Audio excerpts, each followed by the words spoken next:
अस्सलाम वालेकुम ninth class. आप सब लोग कैसे हैं? उम्मीद है खैरियत से होंगे और आप लोगों की ईद भी बहुत अच्छी गुजरी होगी। हमने सबक शुरू किया हुआ था कलीम और मिर्ज़ा ज़ाहिरदार बेग।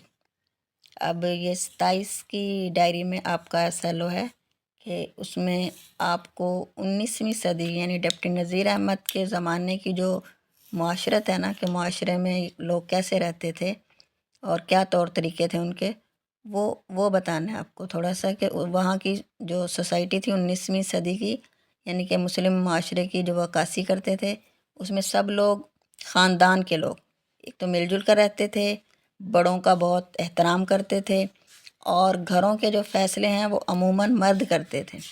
औरतों को इतना अहम नहीं समझा जाता था। औरतों को सिर्फ घर तक महदूद रखा जाता है, यानी कि घर के कामों में, घरेलू काम काज में वो बहुत माहिर होती थी और तालीम याफ्ता भी कम होती थी।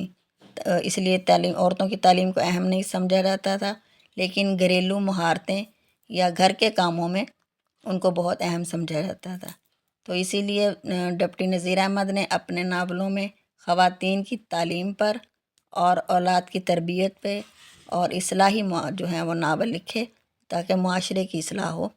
इस मकसद को उन्होंने पेश नज़र रखते हुए अपने नावलों के जो किरदार हैं या जो उनके उन्वान या टॉपिक हैं, वो उन्होंने एक जीते जागते मुआशरे से लिए थे। ये आपका SLO था 27 मार्च की डायरी का।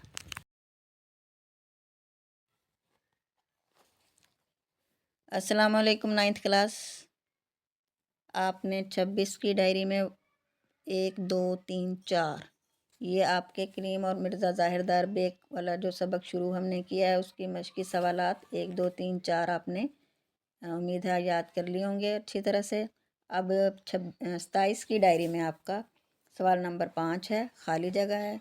उन्होंने आपको ऊपर मुंतखब करके सबक के मतन के मुताबिक जुमले मुकम्मल करें। खाली जगह है और ऊपर उनके अल्फाज हैं, आपने वो मुनासिब अल्फाज खाली जगह में पुर करने हैं। पहला है अलिफ, अपने तई बहुत बनाए समारे रहा करते हैं। बे है, मैं ज़रा कपड़े पहन आऊँ तो आपके हम रकाब चलूँ। हम रकाब का मतलब होता है साथ सफ़र करूँ। बंदे के घर में कई दिन से तबीयत अलील है। ये फरमाइए कि इस वक्त बंदा नवाजी फरमाने की क्या वजह है। मैं उस जाओ हशमत का एक शिम्मा भी नहीं देखता। शिम्मा का मतलब होता है मामूली, बहुत थोड़ा सा। आपको मेरी निस्बत सुखन साजी का एहतमाल होना सख्त ताज्जुब की बात है। एहतमाल का मतलब होता है थोड़ा सा डर, खदशा। थोड़ी देर सब्र कीजिए कि महताब निकला चला आता है। महताब चाँद को कहते हैं। भूनने में चनों को सुडौल बना देता है। सुडौल का मतलब वो मज़बूत सख्त से, बड़े भुनाई करता है चनों की, तो वो उसको सुडौल बना देता है। अब आपका इसमें नीचे रोज़मर्रा और मुहावरा की तारीफ़ आपने याद करनी है। रोज़मर्रा का है कि उस बोल चाल और उसलूब बयां को कहते हैं जो ख़ास अहले ज़बान इस्तेमाल करते हैं, यानी कि जो हम घर में आम अल्फाज बोलते हैं वो उनसे थोड़ा सा मुख्तलिफ होते हैं। इसमें क्यास को दखल नहीं होता। क्यास का मतलब है कि अंदाज़ा, या ख़ुद से हम लोग उन अल्फाज को नहीं बदल सकते। जो अहले ज़बान ने इस्तेमाल किए होते हैं हमें वही बोलने होते हैं।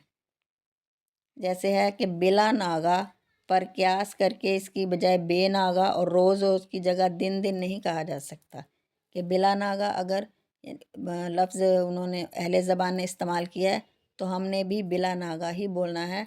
हम अपनी तरफ से वो बेनागा या रोज़ रोज़ नहीं कर सकते। क्यास का मतलब है कि अपनी तरफ से अंदाज़ा लगाकर अल्फाज इस्तेमाल नहीं कर सकते। ये होता है रोज़मर्रा। और मुहावरा मुहावरा की मैंने आपको पहले भी तारीफ़ बताई कि जो ऐसे कम अज़ कम 2 अल्फाज होते हैं जो अपने मजाजी मायनों में इस्तेमाल होते हैं, असल मायने उनके कुछ और होते हैं। यहाँ पे आपने मुहावरा की तारीफ़ को अच्छी तरह से पढ़ना है। उसके बाद मुहावरा में भी यही बात है कि जैसे गुल खिलाना एक मुहावरा है तो आप उसकी जगह पे फूल खिलाना नहीं कह सकते। जो मुहावरा ने अहले ज़बान ने इस्तेमाल किए हैं हमने भी वही अल्फाज इस्तेमाल करने हैं। इसमें अब सवाल नंबर 6 है। محاورے اس طرح استعمال کریں کہ ان کا مفہوم واضح ہو جائے۔ میں آپ کو ان کا مفہوم بتا دیتی ہوں۔ جملے آپ لوگوں نے خود بنانے اور یہی آپ کا ہوم ورک بھی ہوگا، آپ نے جملے لکھنے ہیں۔ واویلا مچنا، واویلا مچنا کا مطلب ہے شور و گل کرنا یا رونا دھونا۔ آہو بکا بھی کہہ سکتے ہیں کہ آہو بکا کرنا۔ آنکھ لگنا، سو جانا۔ چکرا جانا، حیران ہو جانا یا پریشان ہو جانا یکدم سے۔ استغفار کرنا، توبہ کرنا، معافی مانگنا۔ تنبیہ پکڑنا، نصیحت پکڑنا یا عبرت حاصل کرنا۔ چمپت ہونا، غائب ہو جانا، اچانک سے غائب ہو جانا۔ دھوم ہونا، مشہور ہونا۔ آنتوں کا کل ولہ پڑنا، یہ بھی محاورہ ہے، یعنی کہ سخت بھوک لگ جاتی ہے تو اسے کہتے ہیں کہ آنتیں کل ولہ پڑ رہی ہیں۔ تو یہ ہے آپ کے محاورے جن کا میں نے آپ کو مطلب بتا دیا۔ اب آپ نے جملے جو ہیں وہ خود بنانے ہیں اور لکھنے ہیں نوٹ بک پر، یہ آپ کا ہوم ورک بھی ہے۔